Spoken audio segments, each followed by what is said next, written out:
ప్రతి పథకంలో మోసం, చేప పిల్లల్లో మోసం, గొర్రె పిల్లల్లో మోసం.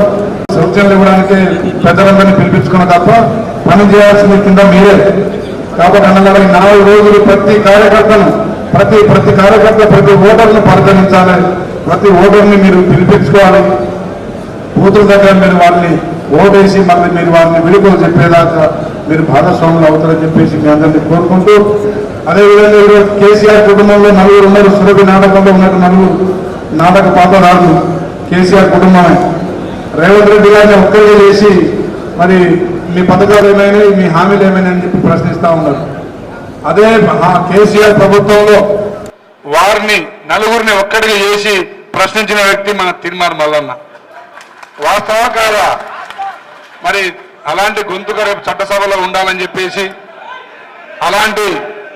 అలాంటి గొంతుక చట్టసభలో ఉండాలని చెప్పి మరి సోనియా గాంధీ గారు, రాహుల్ గాంధీ గారు, రేవంత్ రెడ్డి గారు అందరు కేబినెట్ మంత్రులు అందరూ ఏకగ్రీవంగా వారికి అవకాశం ఇచ్చారు. కాబట్టి వారిని భారీ మెజారిటీ 34 అసెంబ్లీ స్థానాల్లో డోర్నకల్ మొదటి మెజారిటీ ఇవ్వబోతుందని చెప్పేసి మీ అందరి ముందు మరి మాట ఇవ్వచ్చా అన్నారా?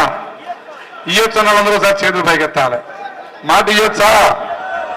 పార్లమెంట్లో చెప్పిన తుమ్మల గారి ముందు, పార్లమెంట్లో బలరాం నాయక్ గారికి డోర్నకల్ అత్యధిక ఇవ్వబోతున్నామని. మరి ఎమ్మెల్సీలో ఇవ్వచ్చా లేదా? ఏమైనా వెనకబడుతున్నామా? పక్క 34 నియోజకవర్గాలు మరి పెద్ద ఉన్నారు. ఉత్తమ్ గారు, కోమరెడ్డి గారు వాళ్ళతో పోటీ. మనకు మొన్నటిదాకా భరచంద్ర గారితో పోటీ ఉండే. ఇప్పుడు కోమరెడ్డి గారు, ఉత్తమ్ కుమార్ గారితో పోటీ. పక్కానా? గట్టిగా చెప్పట్లే, నాకు ధైర్యం నాకే రావట్లేదు. పక్కా? Okay, thank you Nara. మరి పెద్దలు రఘురామరెడ్డి గారు మొదటిసారి మన నియోజకవర్గాలు వచ్చింది కాబట్టి ఒక్క మాట సందేశం ఇవ్వాల్సిందిగా కోరుతా ఉన్నాం.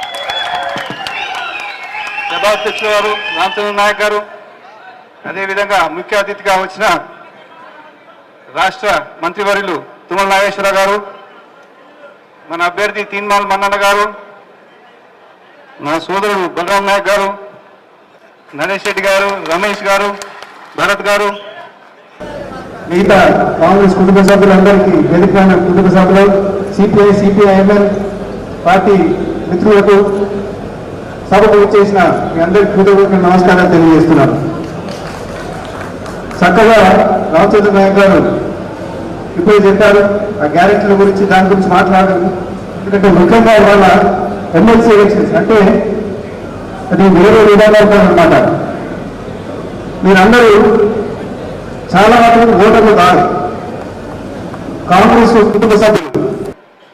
మీరు ఊళ్ళలోకి వెళ్ళి ఆ ఓట్లు, గ్రాడ్యుయేట్ ఓట్లు అనేది బయటికి తీసి వేయించాలనేది అది ముఖ్యంగా మీకు తెలియజేస్తున్నాను అనమాట. ఎందుకంటే ఇది మన రెగ్యులర్ అసెంబ్లీ ఎలక్షన్లో పార్లమెంట్ ఎలక్షన్స్ కావన్నమాట. మీరు చాలా కష్టపడ్డారు. నవంబర్లో కష్టపడి మన ఎమ్మెల్యే రామచంద్ర నాయక్ గారిని గెలిపించుకున్నారు. అదేవిధంగా పార్లమెంట్ ఎలక్షన్లో కష్టపడ్డారు, బలరాం నాయక్ గారికి ఓట్లు వేయించుకున్నారు అన్నమాట. ఇప్పుడు దీంట్లో ప్రత్యేకత ఏంటంటే ప్రతి ఊళ్ళో 100 ఓట్లు, 200 ఓట్లు, 50 ఓట్లు ఉన్నాయన్నమాట. అది మీరు ఆ ఓట్లను బయటికి తీసుకొచ్చి వేసే బాధ్యత మీదన్నమాట. ఇంకో ప్రత్యేకత ఏంటంటే దీంట్లో మనం ఇప్పుడు బ్యాలెట్ పేపర్లో బ్యాలెట్ బాక్స్లో ఒత్తి ఓటు వేసేదని ఉండదన్నమాట. దీంట్లో కేవలం ఒక బ్యాలెట్ పేపర్ ఉంటుంది.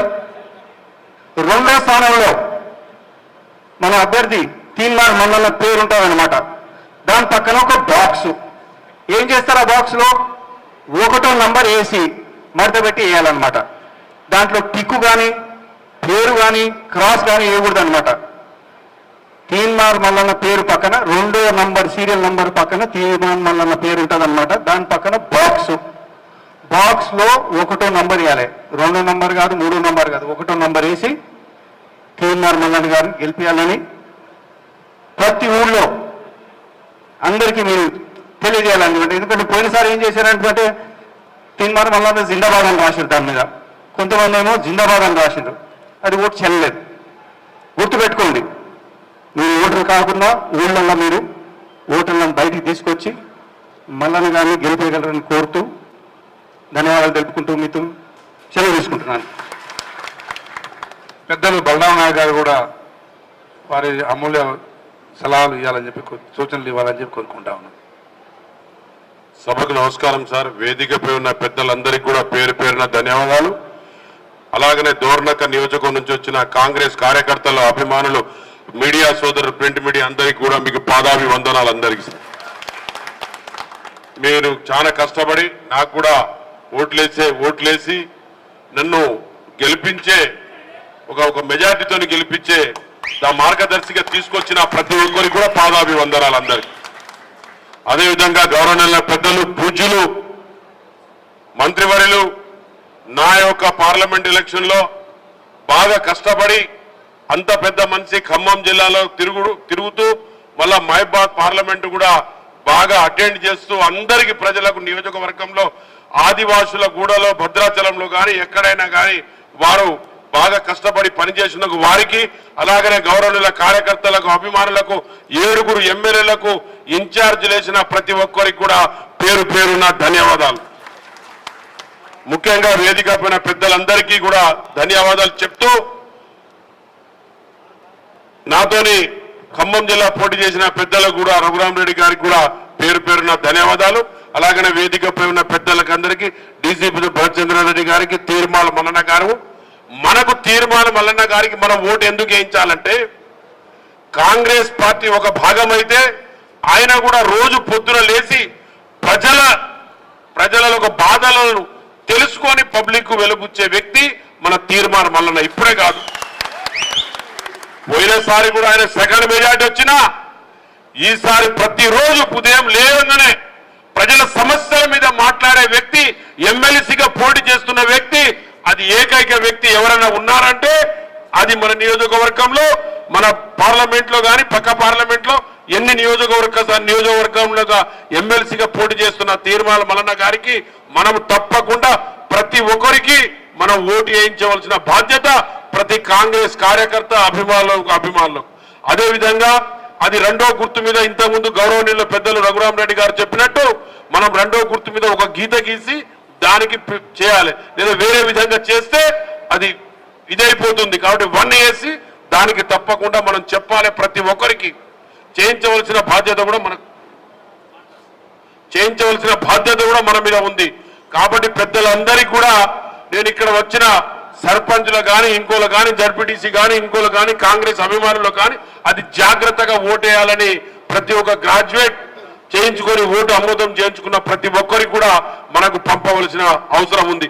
మనం అందరం ఒక జాగాలో ఎందుకు వచ్చి అయ్యామంటే ఇది ఒక ఎలక్షన్ ఉన్నది అని మనం పబ్లిసిటీ చేయడానికి, మనం ఓట్లు వేయించడానికి, మనం ఒక కార్యనిర్వహణ, మన బాధ్యతను మనం నిర్వహించుకోవడానికే మనం ఒక జాగాలో ఈ మీటింగ్ చేయబడడం జరిగింది. కాబట్టి దయచేసి మీరందరూ ఈ ఓటును ఎవరెవరు ఆమోదించుకున్నారో వాళ్ళకందరికీ కూడా మనం చేయించవలసిన బాధ్యత, ఓటు వేసుడు ఎంత బాధ్యతో మనం చెప్పుడు చేయించి మనం ఓటు వేయించే బాధ్యత కూడా మన అందరి మీద ఉంది. తీర్మాన మల్లన్న గారికి మనం గెలిపించవలసిన అవసరం ఉంది. ఆయన రోజు పొద్దున లేస్తే మన సమస్యలు, బీదల సమస్యలు, జాతి మీద సమస్యలు, ఏ సమస్యలైనా ఆయన ఈ రోజు చాలా సంవత్సరాల నుంచి కష్టపడుతున్నారు. కాబట్టి తప్పకుండా ఆయన గెలిపించవలసిన అవసరం మనకుంది. ఆ సమస్యలను బయటికి తీసుకొస్తే ఆయన జైలు కూడా పంపిన బీఆర్ఎస్ పార్టీ. మరి అలాంటి వ్యక్తి గురించి మనం పోరాడవలసిన అవసరం మన అందరి మీద ఉందని చెప్తూ నాకు ఇచ్చిన ఈ అవకాశం మీ పెద్దలందరికీ కూడా పేరు పేరున ధన్యవాదాలు.